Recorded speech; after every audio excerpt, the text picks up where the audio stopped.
balita ngayong araw. Heto na ang pinakawaling kaganapan. Kinumpirma ni Vice Presidente Inday Sara Duterte ang kanyang pakikipagtulungan kay Kongresista Rodante Marcoleta.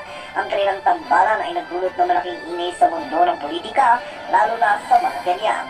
Ano kaya ang magiging epekto ng kanilang pagsasanib puwersa sa kasalukuyang administrasyon at sa politika ng bansa? Nagkagulo sa Malacanang matapos magdeklara ni VP Sara ng kanyang intensyon na makipagtulungan kay Congressman Rodante Marcoleta. Ayon sa ilang opisyal na nakapanayam, ang biglang anunsyo ay nagdulot ng labis na pagkabigla at iba't ibang reaksyon mula sa mga miyembro ng gabinete at iba pang opisyal ng gobyerno. Marami ang nagtataka kung ano ang magiging direksyon ng bagong alyansang ito at kung paano ito makakaapekto sa kasalukuyang programa ng administrasyon ni Pangulong Coutinho Jr. Patuloy nating babantayan ang mga susunod na hakbang ng talambalang VP Sara at Congressman Rodante Marcoleta. Paano kaya ito? Ikaw bilang Pangulo ng Pilipinas, kasama mo sa isang team, yun lang nangyari ito eh. Yes. Sa maraming pagkakataon, Presidente, hindi sila magkapartido ng Vice President. Nangyari ito, sunod-sunod. Yes. Panahon ni Pangulong Joseph Estrada, hindi niya yata kaalyado yung Vice President. GMA, ang VP po niya. Pagkatapos nung GMA na, Si Kabayan. Oo.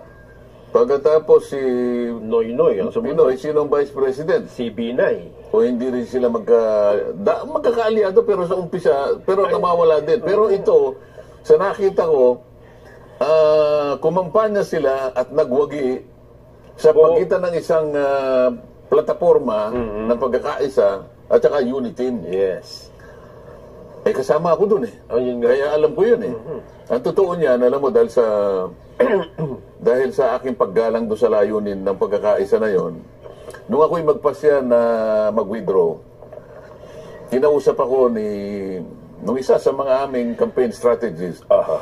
Sabi niya, Kong, nalaman na ni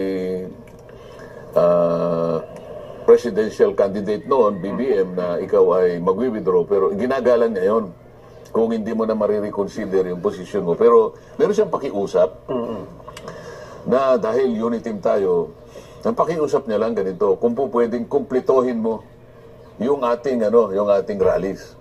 Dahil meron pang natitirang mga 4 na malalaking rallies. Itinupad ko yun.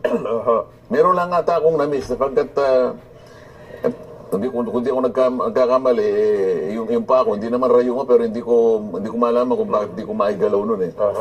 Pero sandali lang yun. Isa lang ang na-miss ko, pero yung 3 malalaki, hanggang doon sa pinakamalaki, itong Soler, nandun pa rin ako. Ibig sabihin, tinapos ko yun. Kasi gusto ko talagang panagutan yung pagkakaisa na nandun. Kaya kung sinabing ako'y nalulungkot, sapagkat alam mo, Vice President ito, at